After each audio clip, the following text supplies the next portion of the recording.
Nes bus spėjęs gal. Sveiki dar kartą. Labas vakaras. Labas vakaras. Justinas Karosas iš publicistinės laidos. Čia tas pats žurnalistas. Man tas, taip. Taip, man tai su tavim kalbu, ar ne? Aha. Kaip grįžai, saugiai, viskas gerai? Ja, kaip Niekas nepersikėjo? Ne, laimingai. Aha, supratau. Man reikėtų dar tokios neviešos informacijos, tiesiog, kad padarytumėmės kažkokius tai tyrimus ir galų gale, kiek tau yra metų? 24. 24 metai, ar ne? Tu esi pats iš Didmiesčio Vilnietis, kaip suprantu. Aha, visos. Aha, suprantu. Dirbantis? Ne. Nedirbantis. Galima sužinot, ką studijuoji? Statybos inžinerija. O, tai būsi statybininkas, ar ne? Ja, kažkas. Supratau. Aš šiandien pasirinkau 10 skirtingų numerių ir nežinau, tiesiog net nenorėdamas pataikiau tau, bet matau, kad esi kalbus vaikinas, tai visai čia gal ir gausias įdomiai viskas. Nu, žiūrėsim. Taip, man tai mūsų kito trečiadienio tema per LNK bus tiesiog žmonių toks, kaip čia pasakyt, krizės laikotarpiu, žinai, sužvėrėjimas ir kaip tiksliau įsireiškus, dabar, pavyzdžiui, pastebima tokia tendencija, kad žmonės vienas kitą arba tiesiog dažnai persekioja dėl kažkokių tam tikrų dalykų. Ar tu esi kada nors pastebėjęs, pavyzdžiui, eidamas gatve, kad tave kas nors sektų? Iš tikro kažkaip neteko nieko tokio pastebėti. Neteko, ar ne? Tinkamai saugiai jaučiuosi. Jo, matai, mes iškasėm informaciją čia, šiandien teko man lankytis archyvose ir 1974 metais buvo tokia kompanija susikūrus Vilniuje, kuri ir užsiiminėdavo tokia, kaip čia pasakyti, net sunkiai išreiškiama, žinai, tokia kalba, reikėtų pasakyti, tiesiog persekiodavo žmonės, juos sekdavo iki namų, sužinodavo apie jų giminaičius, apie jų bendravimo ryšius ir po to pasinaudodavo tiesiog priėmimu, ale su jais susidraugaudavo ir po to padarydavo labai daug blogų dalykų. Ar tau yra tekę kada nors girdėti apie šį tokį įvykį? Iš tikrųjų, gan įdomus variantas, neteko girdėti, beje. Neteko, ar ne? Kad taktika, sakyčiau, gudri. Gudri? Aha. Kaip tu manai, kuo tai gali pasireikšti, tarkim, tas persekiojimas? Kam žmonės persekioja vienas kitą? Kitam nežinant, pavyzdžiui, kam jisai seka iki namų, kam jisai domisi, ką veikia jo mama, brolis, ką jis pats galų gale veikia? Informacija iš tikro. Informacija. Kuo daugiau informacijos žinai apie bet ką, tuo esi galingesnis ir gali valdyti žmogų. Geras atsakymas visai. Man tai pas mus... Tikro teko su to susidurti kažkada. Teko, ar ne? Prieš kiekvieną susitikimą. Kuo daugiau prisirenki, tuo gali naudingiau savo eigą būtent viską pakreipti. Man tai mes kol kas tik įrašinėjom šitą pokalbį, bet aš manau, kad tu esi ir labai kalbus jaunuolis, tai mes galėtumėm kokį 30 sekundžių iškirpti iš mūsų pokalbio, jį panaudoti laidoje. Ar tu nieko prieš būtum? Nieko. Tai aš tiesiog dabar paklausiu tavęs tokio paprasto klausimo ir tu paprastai savais žodžiais, savo patirtim galėtum papasakoti tiesiog savo versiją, gerai? Nu, gerai, mėginam. Mėginam, ar ne? Sveikas Tomai, čia dar kartą pasakysiu, kad tave kalbina Justinas Karosas iš publicistinės laidos. Ir dabar mūsų žiūrovams ir šiuo metu turbūt klausytojams labai įdomu būtų sužinoti. Ar girdi mane? Kažkaip trukinė. Kur nutrūko pokalbis, neišgirdau nieko. Kažkaip striginėja, palauk ryšys. Tu mane girdi gerai? Dabar girdžiu. Buvo vienu metu nutrūkęs, dabar vėl girdžiu. Gali būti, kad namie pas mane kartais tiesiog atsisako veikti. Ką? Negirdžiu nieko. Vėl girdžiu. Girdėjau, daugiau nieko. Man tai. Taip. Sekundė. Nieko. Pala. Perdasiu, galbūt geriau išeis, dabar aš negaliu išeiti, matai, mes esam LNK studijoje ir ten labai toks blogas galbūt. Kolega, Taip. galėtum paimti, išeik į lauką ir pakalbink tos klausimus, kurias klausinėjom ten draugui, gerai? O, ir vėl? Ir vėl. Čia labai geras pokalbis turėtų ir įrašyk, gerai? Mantas. Gerai. Klausau, labas vakaras. Labas vakaras. Alvydas čia su jumis. Malonu. Justas, taip esate? Mantas. Mantas, atsiprašau, Mantai. Sakykit trumpai, padarom 30 sekundžių įrašą. Jūs Jeigu gausis, nes ir šis pakankamai trukinėja, galime gimti.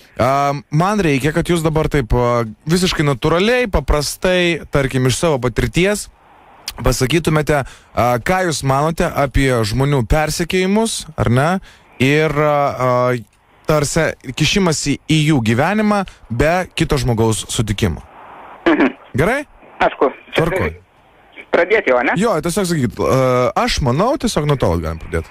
Tai va, mano nuomonė iš tikrųjų tai yra pakankamai pelningas ir verslas, jeigu tokį kuriant ir realiai net jeigu nedarant iš to verslo prieš tam tikrą susitikimą ar pokalbį, tai yra pakankamai naudinga. Galų gale, kad šiaip pažinoti pašnekovą būtent su kuo kalbėsi ir visa kita. Tai va, aš šiaip nemanau iš tikro, kad yra tai gerai ir nelabai aišku savaime suprantama legalu. Aha, tai čia tavo tokia pozicija iš tos pusės, kad, tarkim, darant verslą, sužinant apie verslo partnerį ar žmogų, su kuriuo turėsi kažkokių tai reikalų, apie jo gyvenimą. O sakykime, ar galima ir ar žmogiška tai yra naudoti tokias priemonės, tarkim, su nepilnamečiais, kas susiję yra su nepilnamečiais, tarkim, ne, su jų persekėjimu ir, tarkim, tokiu grinu priekabiavimu, ar ne, prie nepilnamečių, būtent persekėjimo būdu. Ką tu apie tai manai? Nes, žinai, dabar pas mus čia viskas su nepilnamečiais, tai reikia užkabinti ir šitą temą.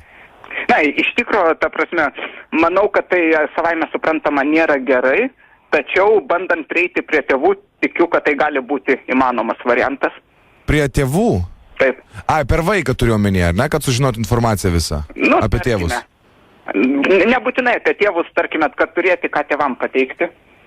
Aha. Gerai, tai man labai tai gerai pastebėta, kolega. Geras klausimas buvo. Aš dar, man tai norėčiau tavęs paklausti, ar pačiam, tarkim, ne darbo santykiais, bet pačiam simpatijų, noro pažinti žmogų teko persekioti merginą, nežinau, gal vaikiną, jeigu patinka tau vaikinai. Na, šiais laikais visko yra. Tikro, niekad. Niekad neteko. Ne. Niekada nesiuntinėdavai laiškų, niekada nesekdavai iki namų, niekada nežinodavai, ką ji veikia. Ne, manau, tai nėra gerai būtent dėl asmeninės naudos. Paklausk, ar mokykloje taip darydavo, gal mokykloje, dabar tai nedaro, bet gal mokykloje. Mokykloje irgi neteko susidurti.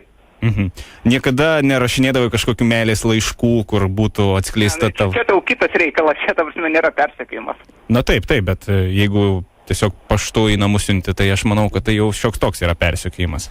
Jo, jeigu darant taip, tarkime, galima būtų taip įvardinti, tada turbūt didžioji dalis žmonių yra kažkada persekioję, bet aš nemanau, kad yra kažkoks teisų pažeidimas. Nebent tai virsta į 100 laiškų per mėnesį. Okay. Kažkas tokio. O ten, tarkim, merginos, nežinau, šeimos narių niekada neteko tau persekiot, jos sekti, kažką domėtis jais? Ne. Neteko, ar ne? Čia tai per daug, mano nuomonė.